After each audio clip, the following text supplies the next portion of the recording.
Napenda kutoa taarifa kuhusiana na tukio la kukamatwa kwa raia wa nchi ya Burundi ambao wameingia nchini bila kibali.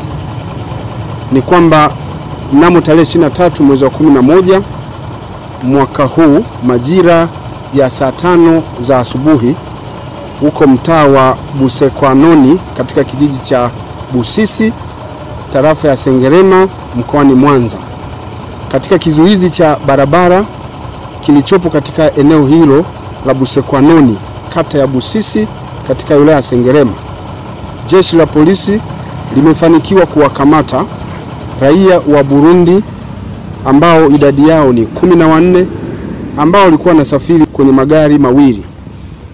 13 walikuwa wakisafiri kwenye gari namba T 337 DYA.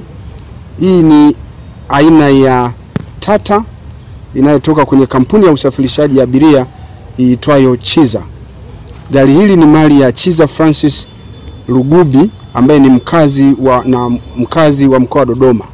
Gari hilo linafanya safari zake kutokea kijiji cha Kabanga, wilaya ya Ngara, mkoani Kagera kuelekea katika jiji la Mwanza. Gari hilo wakati linakamatwa lilikuwa likiendeshwa na dereva anayejulikana kwa jina la Jonas Richard, ambaye dereva huyo hata hivyo alifanikiwa kukimbia kukwepa kukamatwa na askari wa jeshi la polisi, na dereva huyo mpaka sasa hivi jitihada za kumtafuta zinaendelea kufanyika. Aidha, dereva huyo alikuwa akisaidiwa na fundi ambaye anaitwa Mustafa Emil ambaye ana umri wa miaka 24. Kabila lake ni Mnyamwezi, ni fundi magari mkazi wa Kahama mkoani Shinyanga. Lakini pia walikuwa na kondakta wa hilo gari ambaye anaitwa Pendo Matembele ambaye umri wake ni miaka 36, Mkristo na ni mkazi wa Nyegezi jijini Mwanza. Watu hawa baada ya kuhojiwa imebainika kuwa waliingia nchini tarehe 22 mwezi wa 11 mwaka huu kupitia mpaka wa Kabanga ulioko mkoa wa Kagera, na waliingia kinyume cha sheria. Mtuhumiwa mwingine ambaye amekamatwa ni mtuhumiwa mmoja ambaye anaitwa Shadia Jafari. Kabila lake ana umri wa miaka 18, ni Muislamu na ni Mrundi mkazi wa Kisuru huko Burundi. Yeye alikamatwa peke yake kwenye gari.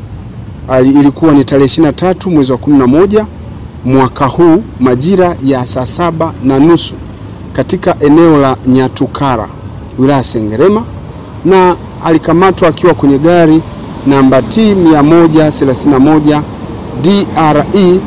Hii ni gari aina ya Yutong ambayo pia imekamatwa.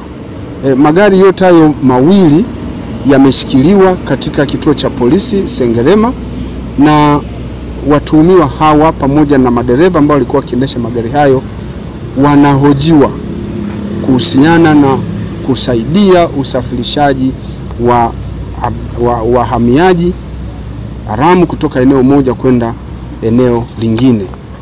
Ndugu waandishi wa habari, kwa majina ya watuhumiwa 13 niliowataja mwanzo waliokamatwa, majina yao ni: wa kwanza anaitwa Nkurunziza Eloi, huyu ana miaka 38, Muhutu, amedai anaishi eneo linaitwa Muyinga huko Burundi. Wa pili ni Bizimana Asteri, ana miaka 20, ni mkazi wa Muyembe huko Burundi. Wa tatu ni Tanishaga Renova, ni mkazi wa Muyebe Burundi, ana miaka 20. Wa nne ni Yosaba Anatori, huyu ni Muhutu mkazi wa Muyebe Burundi. Wa tano ni Niyokukuru Jilok, miaka 23, mkazi wa Muyebe huko nchini Burundi. Wa sita ni Nsolimana Evariste, miaka 30, Muhutu mkazi wa Gozi huko Burundi. Wa saba ni Riyazimana Jeromen, Muhutu, miaka 30, Mkristo na mkazi wa Ngozi huko Burundi. Wa 8 ni Mbonipa Cloud, miaka 23, Mhutu, Mkristo na mkazi wa Ngozi huko Burundi. Wa 9 ni Ntirampeba Olesti, ana umri wa miaka 42, Mhutu, Mkristo na mkazi wa Nyanza Laki huko Burundi. Wa 10 ni Mbalishimana Swalid, miaka 47, Mhutu, Mkristo na mkazi wa Kitega huko Burundi. Wa 11 ni Sindobizero Oscar, miaka 28, huyu ni Mhutu, Mkristo na mkazi wa Tangala huko Burundi. Wa 12 ni Irakoze Doris, miaka 27, Mhutu, Mkristo na mkazi wa Ngozi huko Burundi.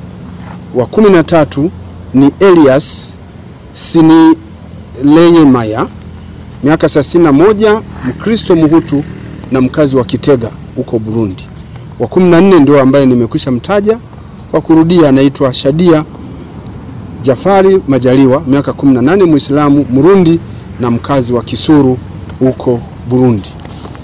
Ndugu zangu waandishi wa habari, watuhumiwa hawa kama nilivyosema wanaendelea kuhojiwa na jeshi la polisi tukishirikiana na maafisa wa idara ya uhamiaji.